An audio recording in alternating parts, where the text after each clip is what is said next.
Hey everyone. Happy Monday. It's April 27th, 2026. I'm Rich Tola, and here's what's cooking for today. Number one, something's got to give. No, we're not talking about the Iran war. We'll learn about this. Something's got to give with your workouts, but we'll talk about that. A personal story. Ran into someone over the weekend. Number two, 988 to the rescue. I never knew 988 was a suicide hotline, but we're going to briefly talk about that, how it's working. Number three, alcohol to the non-rescue. We're talking about hangxiety. I saw it in this health minute this morning, and I'm like, oh, that's pretty cool. I like that word. Never heard it before. Hangxiety, and why you should not be pounding away the drinks. And finally, number four, the science of complaining. How complaining is all bad for you, all bad. But first, what's good for you? The ABCs, all body workout, blissful sleep, colorful diet. How'd you do today? How'd you do yesterday, over the weekend? Hopefully great. 3 checks for me today. Hey, it's going to rain, crazy rain today in Indianapolis, so I feel the pressure with the humidity building. Yeah, pain in the back, but I still got a good workout in. Good workout, slept well, blissful sleep, colorful diet. Well, what I have today? Banana, apple, kale, eggs, coconut oil. Again, you got to do it. You got to keep the ABCs at the forefront of your mind, I believe. And speaking of what I believe, let's do this. Something's got to give. Jumping right into it because it's on the heels of the ABC. Well, no, we're not talking about the rom-com from 2003. It was a Nancy Meyers film, written, directed, produced by Nancy. And who is it? Jack Nicholson, who turned 89 recently, I believe, and Diane Keaton. Really good movie about adults, a love story about adults. Go check it out. Something's got to give. That grossed over 266 million. But no, what are we talking about? We're talking about this 30-something woman that I had an exchange with, met over the weekend, very fit, very successful. And she starts telling me about her predicament, her conundrum. I go, what's that? What's a conundrum? I love this.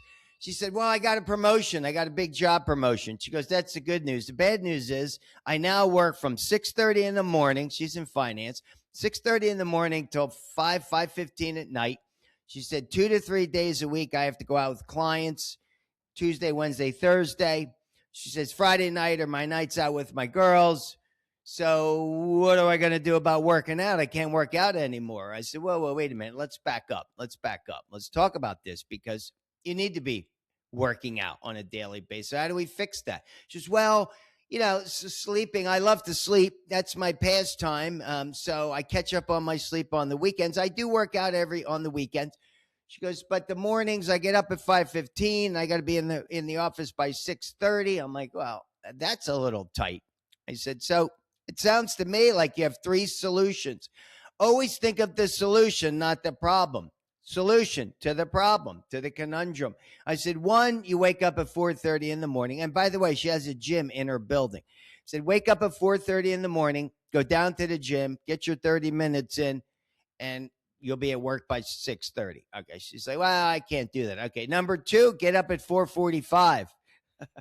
Go down to the gym, get a little workout in, and get to the work at 6:30. She's like, if I can't be up for, I said, okay, number 3, get up at 5. I said, do some yoga push-ups by the bed, stretching, abs, a little bit of yoga. Boom, shower, go to work. I said, but yeah, something's got to give. I says, you can't get up at 5:15, rush to work. Monday night, you're busy probably doing all your shopping. Tuesday, Wednesday, Thursday, you're out till 8:30, 9 o'clock drinking, which we'll talk about. And Friday, you're out with your girls.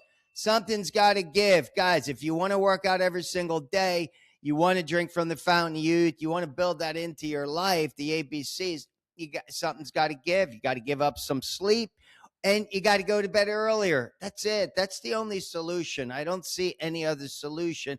Yeah, buy a little treadmill, put it under your bed, pull it out, get on it. But you got to do something. And to me, the mornings are key. All right, let's jump right into this next one. I like this next one. And you want to learn more about suicide. We're not going to go too deep into this, but I did an episode when I was doing Tola Talks Texas. This was January 4th, 2022. Go check it out. It was number 8. I did 20 of those. That was episode 8. But go check that out on my website or YouTube. But hey, I love this. July 2020. It's going back about 6 years, right? The Department of Health and Human Services introduced 988. Didn't know. I knew 911. Never knew 988 as the National Suicide Prevention Hotline.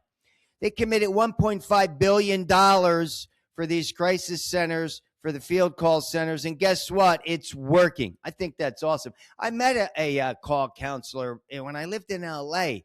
Man, that's a heavy job. But this 988 replaced a 10-digit number, and they say it's working. All right, now we know this. There's over 50,000 suicides in the U.S.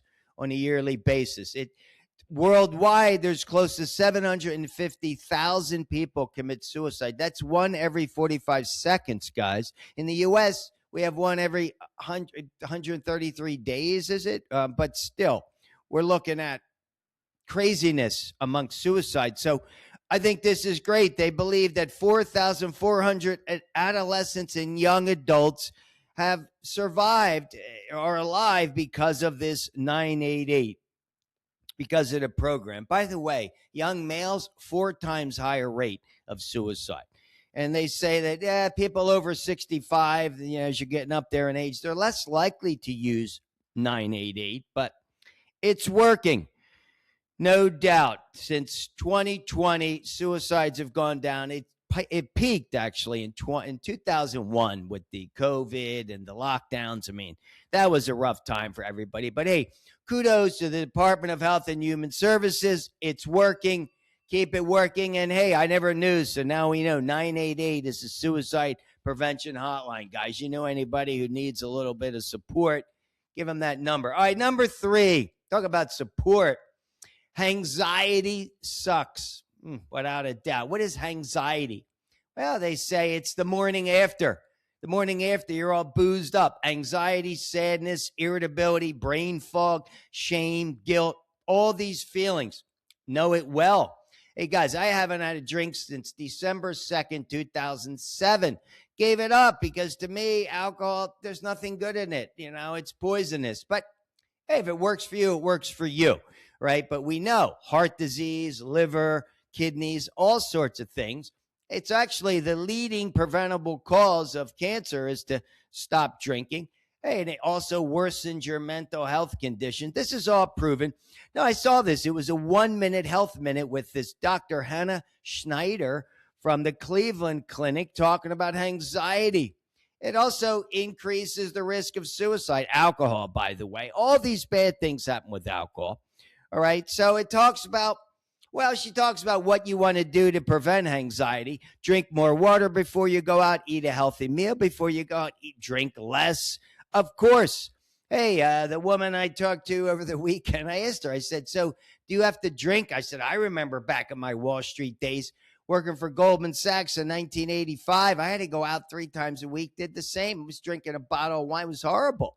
Because back then, everybody was drinking. It was a boozer era. And she said, no, nowadays, the younger people, we're not drinking as much because I might have, 1 drink, 2 drinks. If I'm going over 2 drinks, I'm feeling it the next day. Yeah, it's a long day, those 11-hour days. But you got to try to reduce it. I think so, no matter who you are. We got to look at the problems and the solutions. So if you're a person who has anxiety in the morning, that's the problem.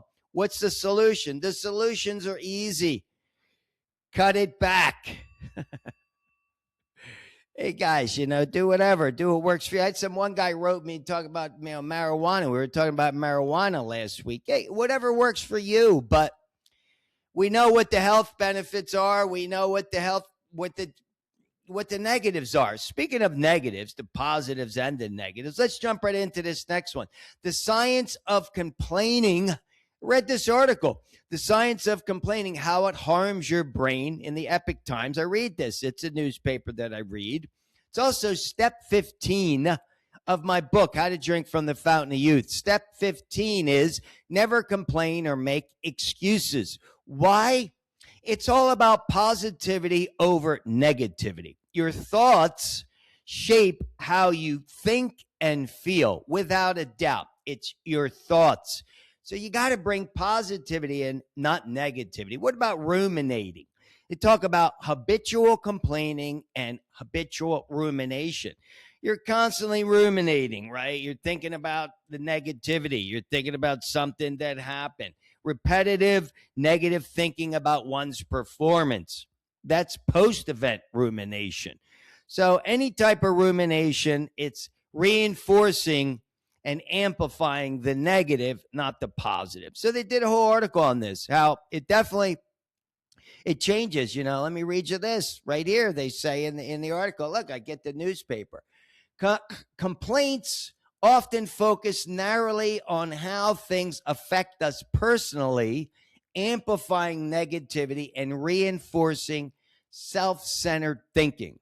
By intentionally considering others, what they might be feeling or why they acted as they did, we reduce emotional intensity and cultivate empathy. That's what's needed, empathy. So if you are constantly complaining, what are you complaining about? Other people? That's another thing. Speaking bad of people, we talked about that in the previous show where they were mocking this mentally ill woman on the street. Stop doing that. I mean, forget that. You got to reset to a positivity, to a positive place, because it's bad for your health. Complaining, without a doubt, it's bad for your health. It's not problem solving, right? It's not impulse control because you're complaining. It also affects your memory. It affects a lot of things. But hey, guys, stop doing it. Got to stay positive. All right. Hey, there's so many things to be negative about in the universe, right? You see it, right? Wars don't end. They go on and on. I mean, hey, we're in a good place right now, putting pressure on Iran. Hopefully this thing gets wrapped up soon. But everything has lasting effects. Negativity has lasting effects. Complaining. What are you complaining about? Look at the bright side. Go find the solution. Don't be the problem. It doesn't do anything anyway. It makes you look weaker. I believe that. So stop your complaining. But hey, guys, let's finish up with the 3 Tola takeaways because I think they're crucial. Again, number 1, respect the ABCs. Got to do it. Got to get that working in. You got to give up something. If you're not able to work out a little bit in the morning, remember 1% is 15 minutes. That's it. You're 99% of the day you're doing other things. So you got to bring it in. The ABCs, blissful sleep, colorful diet. It's important. Number 2, pick up the phone, call somebody, go visit somebody, share your love today. And number 3, always be willing to accept another person's opinion. Just because it's not yours doesn't mean it's wrong. All right, guys, have an awesome day. And as always, get your workout in. Peace.